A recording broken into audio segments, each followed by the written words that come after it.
आज स्कूल रे सार हमको दशहरा ପାଇଁ छुट्टी दे देले। बहुत भला है।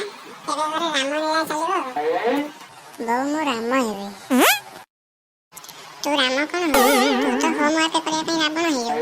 जेंथरे सब बेले मते खाली परेशान करियो। पहिला कोन ना मु राम हेबी। बहु छुट्टी माने तो आराम करिबा, आ बुलिबा, आ खेलिबा, आ मजा मस्ती करिबा।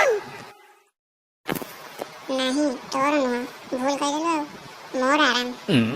तू झाड़ू पोछा करू मु टीवी देखिबी आ। अरे प्रभु राम सीता माता ପାଇଁ हनुमान लंका को जाइथिले हेले एठी त मोर भविष्य तो जरुछि।